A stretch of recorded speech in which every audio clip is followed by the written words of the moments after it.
Saya tidak harus izin sama beliau. SBY bukan bawahan Jokowi. Partai Demokrat bukan partai koalisinya Pak Jokowi.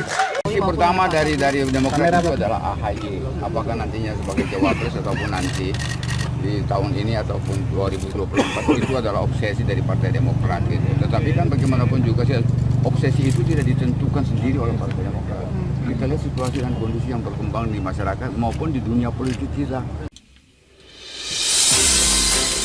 Operasi Baratayuda saat LD Gembok membongkar buzzer Demokrat dan strateginya. LD Gembok adalah suatu fenomena menarik dalam dunia perpolitikan tanah air. Akun anonim ini seringkali mendapatkan informasi-informasi rahasia yang tidak banyak diketahui orang dan dibagikan lewat media sosial. Seringkali akun ini membongkar kelakuan politisi-politisi tanah air beserta rahasia dan sepak terjangnya. Kali ini beliau melakukan investigasi terhadap Partai Demokrat. Sepanjang penulis mengikuti akunnya, baru kali ini beliau meminta agar pembahasan kali ini disebarkan dan menjadi trending topik di Twitter, yang bisa berarti sebuah informasi baginya adalah hal penting yang harus diketahui publik. Partai Demokrat disebut-sebut melakukan operasi politik yang dinamakan Baratayuda dengan kode Sandi Romeo. Operasi ini disebut-sebut sebagai serangan black campaign pihak Cikias ke istana, atau dalam arti lain serangan yang ditujukan kepada pemerintah. Latar belakang dari operasi yang disebut akal-akalan Cikias untuk 2024 ini diawali sadarnya Demokrat akan kekuatan partai yang tidak terlalu besar di parlemen. AHY lalu menyusun sejumlah siasat dengan tujuan agar partai memiliki daya tawar dengan pihak kekuasaan, agar langkahnya menjadi capres 2024 berjalan mulus.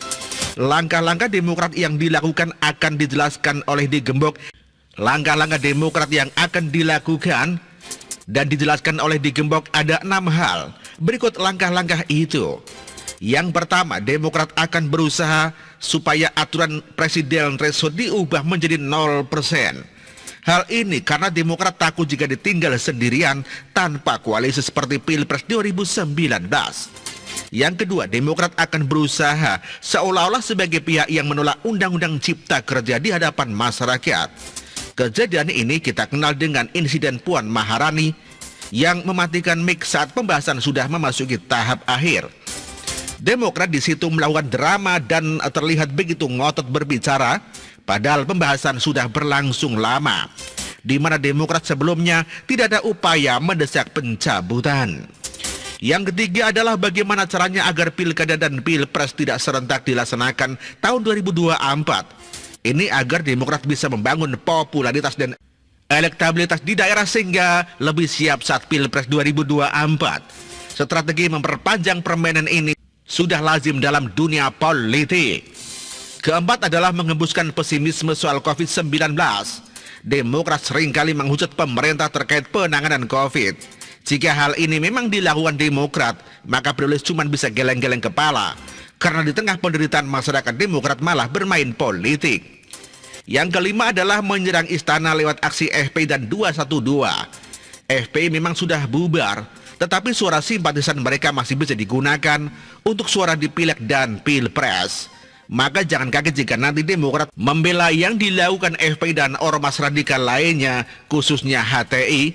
Demokrat tampaknya bersama PKS akan menolak RUU pencabutan hak pilih mantan anggota HTI. Keenam adalah yang sedang heboh saat ini, yaitu soal isu kudeta. Menurut di Gembok, isu itu dihembuskan untuk mencari perhatian istana. AHY awalnya sengaja tidak menyebutkan nama hingga istana menanggapi, tujuannya agar popularitas AHY meningkat. Selain menceritakan langkah-langkah politik Partai Demokrat, di Gembok juga membongkar tim khusus operasi Baratayuda ini.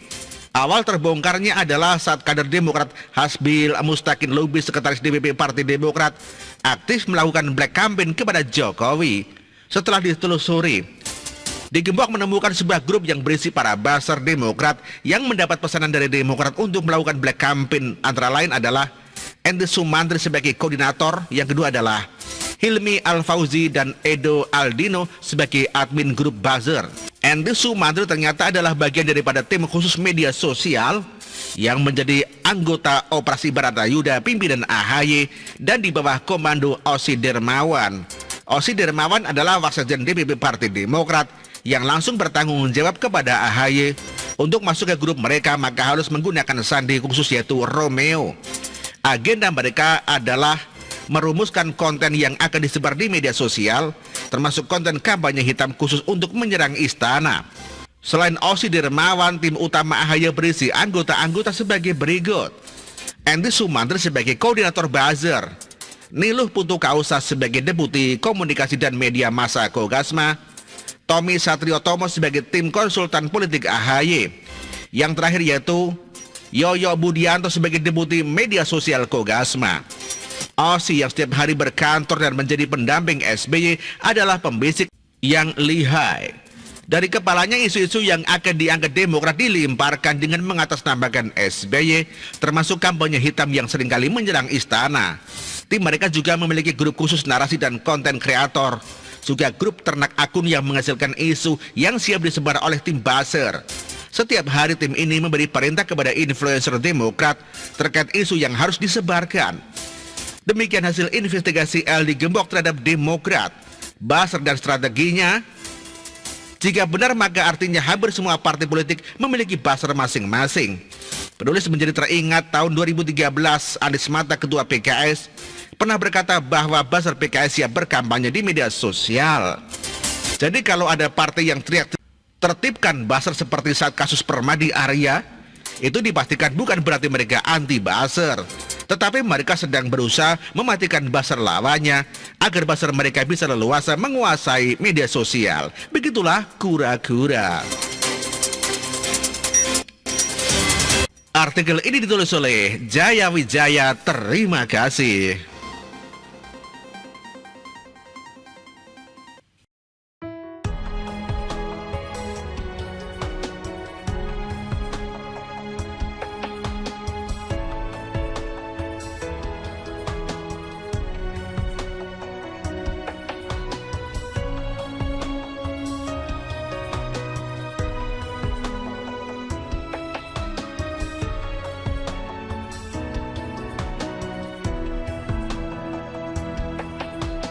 Bersih, jujur dan merakyat,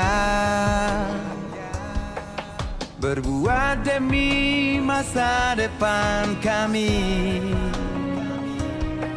Sosok pemimpin tegas pemberani,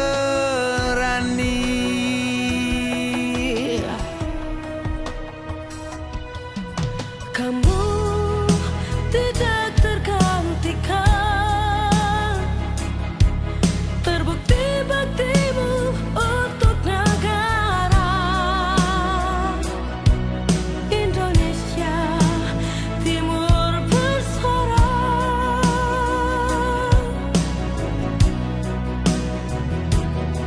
Siang dan malam kau bekerja demi anak bangsa. Jangan menyerah, rakyat mendukungmu. Bekerja nyata dan membangun tanpa kenal lelah. Tetap Jokowi 2 periode.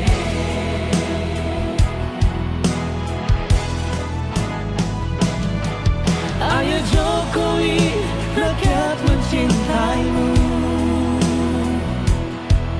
Pilih Jokowi, Indonesia kejar. Ayo Jokowi, rakyat selalu berdoa. Pilih Jokowi, Indonesia jaya.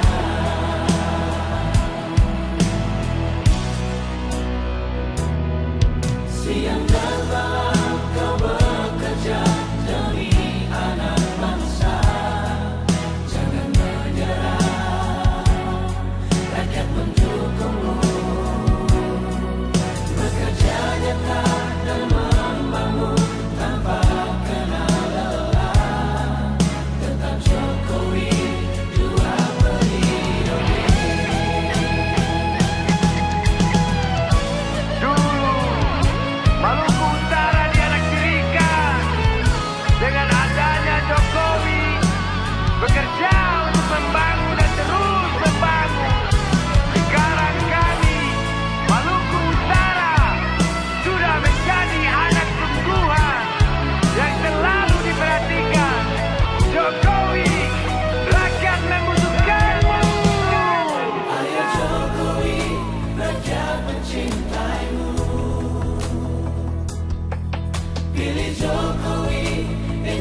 Indonesia.